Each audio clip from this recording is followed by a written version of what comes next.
Hello, campers. Hello, Hey, hello. Kian. Here we are, spring, right? 2026. Wow, that happened just like that. And the bees are buzzing, they're splitting. Yeah, we're being really proactive right now around swarming. I happened to be out in my neighborhood walking my dog just yesterday, and from afar I could see our rattlesnake wrangler, which led me to remember, we haven't really highlighted that as a safety issue, but it's something to consider. Beware of snakes. I mean, they're venomous. Uh, and apparently, according to the Wrangler, I had a chat with him. He had mentioned that rattlesnake season in Northern California, anyways, started quite early and there are a lot of them this year for whatever Oh, reason good to he's know. finding. Yeah, so let's be mindful as we're entering and working in our apiaries. Yeah, Let's do that. Yeah. yeah, Yeah, and yeah. here in downtown Sacramento, all the leaves are coming out on the trees. It's a beautiful spring here, warming up quickly. Mm, hmm. Great. So class schedule is up. It's been up since January. A bunch of in-person, remote, hybrid classes as well. And please check out the class schedule for the full list. We have a lot of introductory classes in spring. If you are thinking about getting bees this year, hopefully you already booked them. You already got your packages and nukes booked. Um, and soon it will be time to install the bee. So we have, for example, installing your first bee package class, which we'll talk about in a bit. Please check out our list. We have a full list. And there's also updates to the beekeeping regulations this year. So if you haven't registered your hives yet, please do so now. There's a system called Beware through the state where you go online, you submit your fee, and you also register your hives fully by designating the location. And the fee is different depending on the number of hives you have. And please submit as soon as possible. If you miss the deadline, it's okay.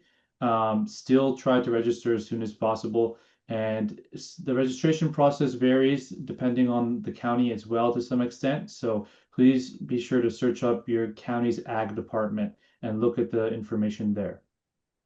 Yeah, that's important for sure. Thank you. Oh, let me grab this one. Beekeeping survey. Remember last year, the losses that the industry endured? It was like upwards to 62%. Haven't heard much out of the almonds right now, but I think in our interview with Matt um, later in this broadcast, he'll be able to cue us in a little more about that. But currently, we have been invited, as have all of the master beekeeper programs across the US, have been invited to participate in the US beekeeping survey out of the University of Auburn. So there's the QR code. And please, if you've got any hives, just hop on over to that survey and answer it. And feel free to record your time in under your bees because it is a service. So we thank you in advance for considering doing this survey. It's important. Yeah. And as Wendy just mentioned, that survey will count as bees. And please be sure to submit your volunteer hours and your continuing education hours as well. Yeah. Almost anything qualifies as continuing education. So even watching a YouTube video or Yeah. reading the bee journal, anything like that. Yeah, for sure. And yes, We've got all these wonderful classes, right? So check them out. Installing a honeybee package, queen rearing basics, which, as you note, is April the 30th, which is a Thursday, right, Kian? So it's in the evening, right?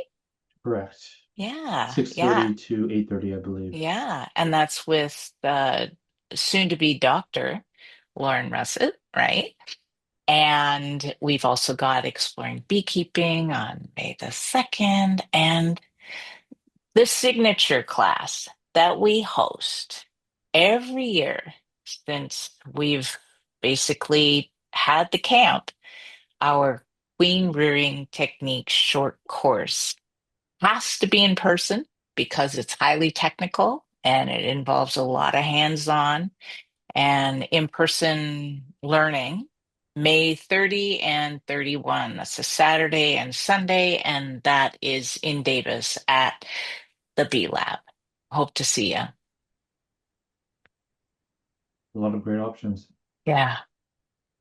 Oh, Nature Day. We're going to be doing that Saturday, April 11th in Woodland. It's going to be great. If you're up in the Woodland area, please come out to the Hive and explore and enjoy lots of socializing, some good food, friends, and just learning about all of the wonderful opportunities to engage in science-based beekeeping, not only beekeeping, but also all things relative to anything regenerative in terms of agriculture. The Hive puts on a pretty decent collection of Mm. folks who do a lot of really solid ed and outreach. Of course, our partners at the UC Master Gardeners will be there as well, along with some other ones. So check it out.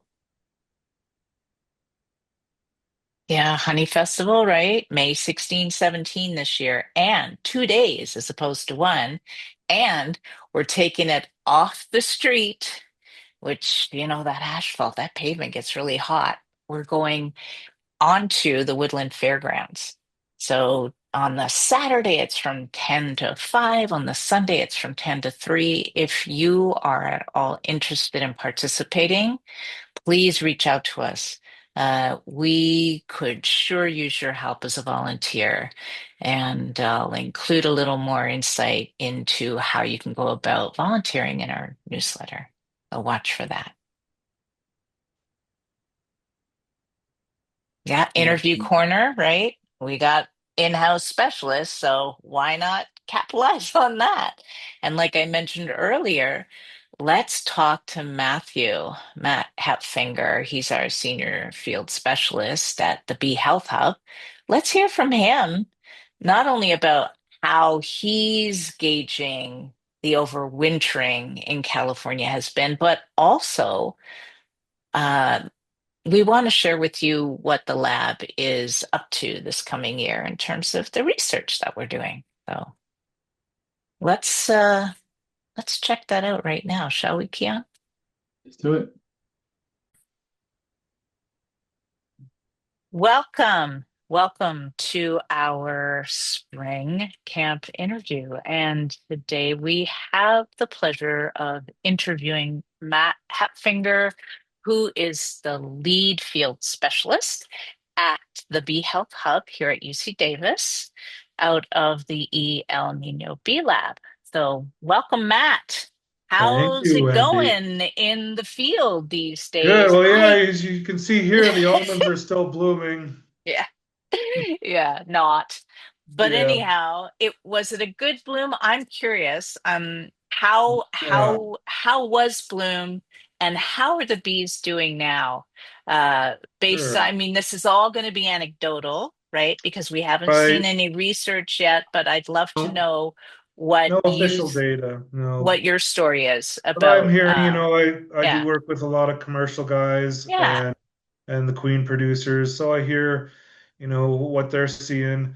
And it was a very quick bloom this year. Mm. Um, yeah, some, said that was the shortest they've seen.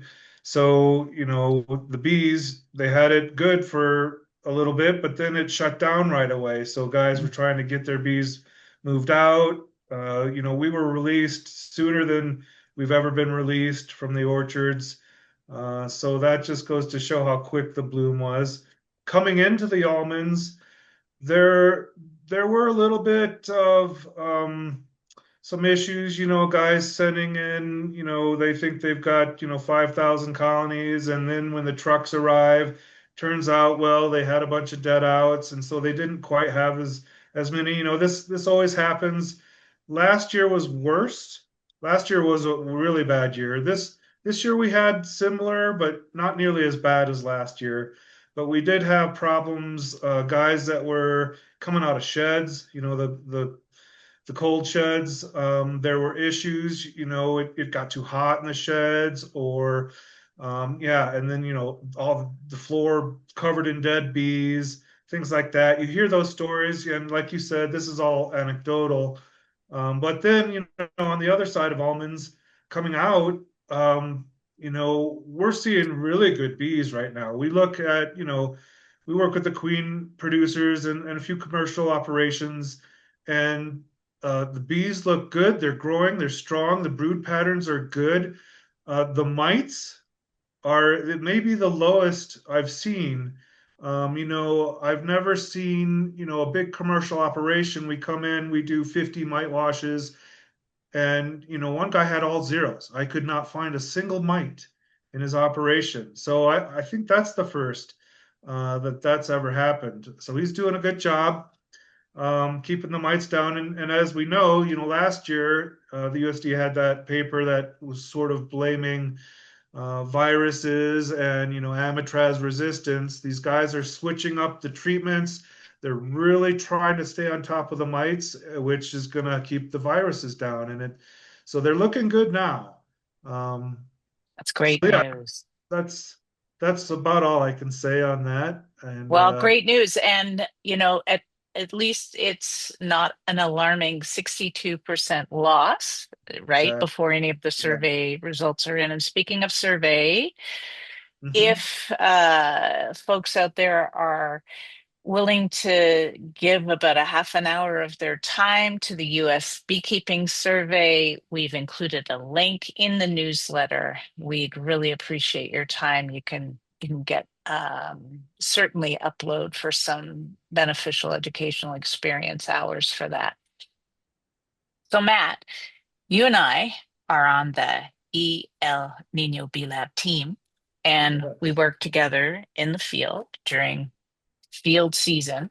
What I Our members are curious as to what kind of research do we have going on this year. Do you want to give us an overview without Sure. giving away too much of that insider information? Right, right. Well, yeah, a lot of it is, uh, going to be, private information. We're working for, industry folks a lot. We're Yes, working yes. for miticide companies. We're also working for, the big beekeeping associations like CSBA, and we're getting grants from some others.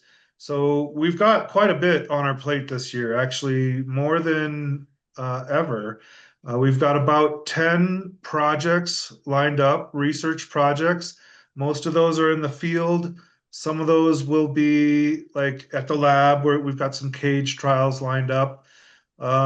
Just looking at our, spreadsheet of work here, I've got, we've got projects. We're going to do a lot of bee work this year, Wendy.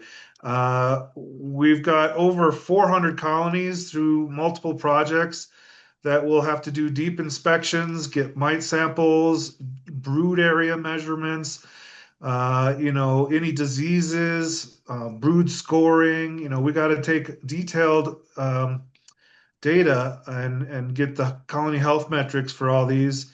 Um, and what did I count up? I counted up over 400 colonies for that. If you were to count, there's another project we've got where a couple of us are going to go to Montana and help some other researchers. If you count all those bees, we're up over 600 colonies that we'll Wow. be inspecting and doing different tests on. And I mean, I could talk a little bit about what the projects are without giving too much away if you want me to. Yeah, You know? I'd love that. And so would our members. We're always Okay. curious. Yeah, thank you. Yeah, let me go back to this spreadsheet here and I'll just yeah, a lot as usual, a lot of miticide trials that we're doing. In Sure. fact, we've already started our first one in the back there at the lab. We've got about 20 colonies that are looking at a brand new miticide. It's made here in California. It's nothing you've heard of or worked with. It's not oxalic. It's not a chemical based thing. It's actually a natural type product where all the ingredients are benign and approved. I mean, it's already approved by the EPA. So that's usually a big hurdle for a lot of Yep. these guys. Cool. And we're waiting, and especially in California, Yep. it's got to be approved here as well. So he's got all the approvals, and we just need to find a method that an application method that works well. We do know it drops mites, but we're running a small trial just to test out some different application methods. Nice. That's started already. We've got another interesting one where we're looking at treatments and how they may affect virgins Huh. inside mating nukes. Wow. There's been recent research on how queens, virgins in these mating nukes are, if they come back and they have a lot of diseases or it's viruses, the nurse bees will actually ball them and can kill them and kill their virgin. So we're looking at, do treatments also have an effect? Because we need treatments in the mating nukes. You don't want to put a strong treatment like amitraz in there, but we do have, organic acids now that we can use.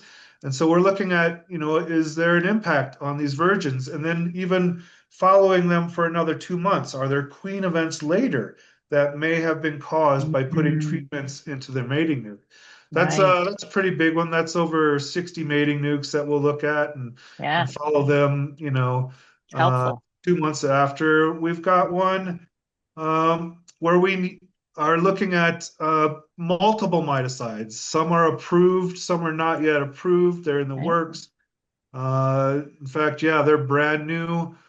They're in process of getting approved, so they're very close.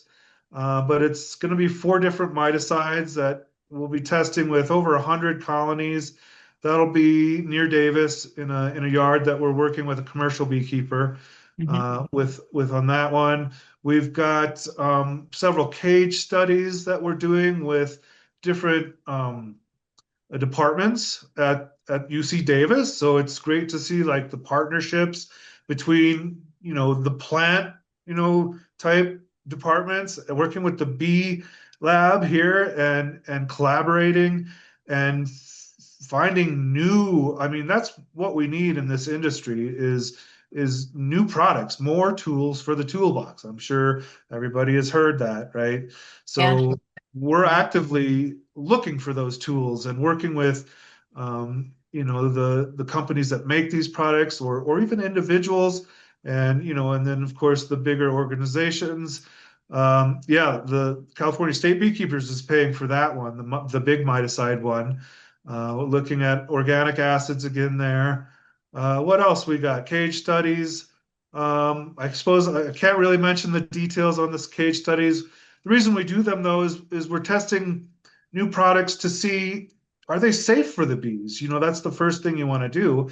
Are we putting a product in there that's harming the bees? So we Yeah. we have control that has no treatment, and then we have a experimental group that might have a small dose, another experimental group with a medium dose, another one with a larger dose, and it's not always miticides; it's supplements. Got it. Test anything this way, and there's a classic graph that we produce that shows how fast the bees die in the cages compared to their control. So that's an important first step for a lot of these new products that we test. Um, yeah, I think I touched on most of the things. We're looking at maybe some probiotics. We're looking at, EFB and probiotics. We're looking at chalk brood. Um, That's where I wanna press a yeah, pause it's right there that one for because last for you. yeah, Yeah, I would like you to extend a personal invitation, please, to our okay. members. Yes, Yeah, so this is what's another big one. yeah. We're working with the USDA. 2 years ago, we had really a very bad year for chalk brood.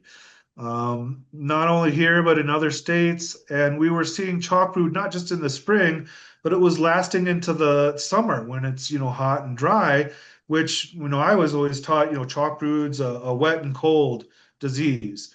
And well, beekeepers, not just us, they were seeing chalk brood way too long. They're supposed to Mm, recover from this.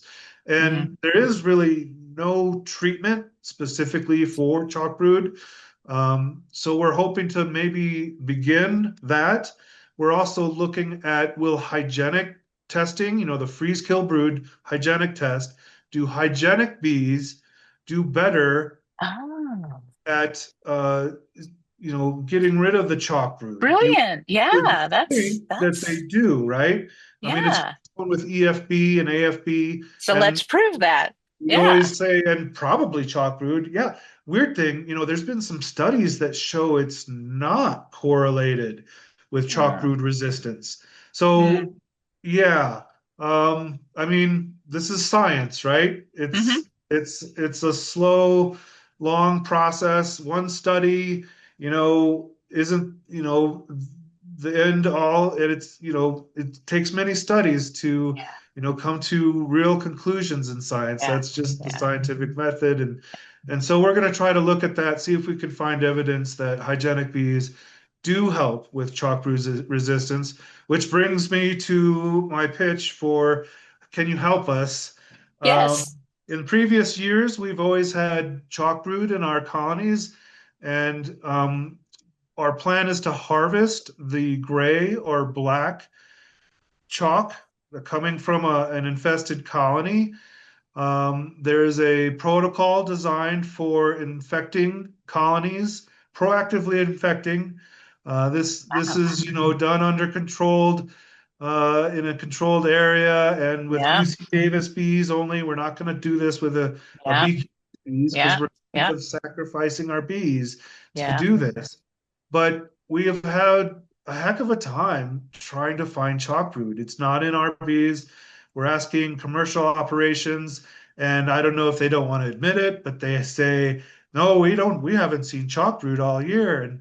And so it's been a couple years. So my big ask is, if anyone here has a hive or two with chalk brood, we need to collect about 200 mummies that are in the Okay, contagious stage. So okay. black is best, gray would work.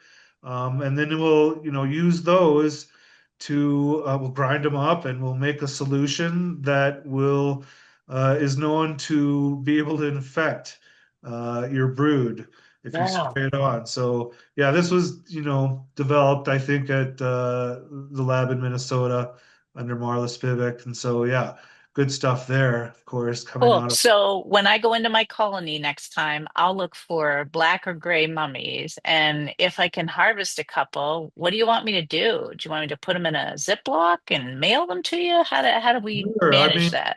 if willing to mail it to us, just I would double bag them in a Ziploc Uh-huh. and throw them in a padded envelope and send it to the lab. I can give the address, or we can put it Yeah. in the notes. Yeah. Or if you're close enough to Davis, we could do an on-site visit, come look at your bees, and help you collect that, and give you Define feedback. close. Define Within an close. hour. Within an hour's drive of Davis? Hour and a half. Okay. If you've got a lot of chalk, we might go Okay. further. Okay. Um, Cool. so Yeah. yeah, just throwing it out there. We are definitely going to do something with chalk brood this year.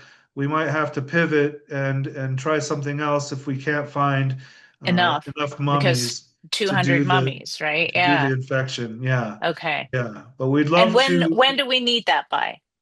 Well, we can start that anytime. I'm not expecting to start that soon. In the next month would be good. Okay. Okay. Yeah, So yeah, certainly before the end of May. If we can get you yeah, some chalk, yeah. Mid-May where do I would be send it? To 1B one one Biology B Road, Biology Road, Davis, Davis, California, 95616. Yeah, 95616. Got it, yeah. got it, got it. You can Okay. put Sounds yeah, good. my name on it, Attention, or attention, Matt H. that would work. And We'll get yeah, that here. would work. Cool. Wow. Yeah. Lots to consider and lots to do in the bees.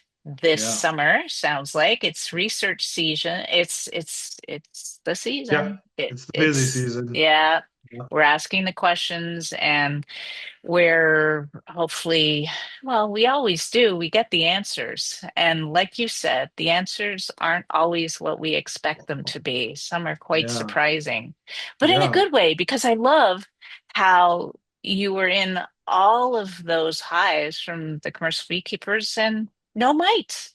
What Yeah. great news. Yeah. The Yeah, mite levels are looking good so far this year. really Yeah. great. Although, Yeah, I would still say it's a very small slice of the entire, national herd or even the yeah. California herd. Yeah, Um, yeah.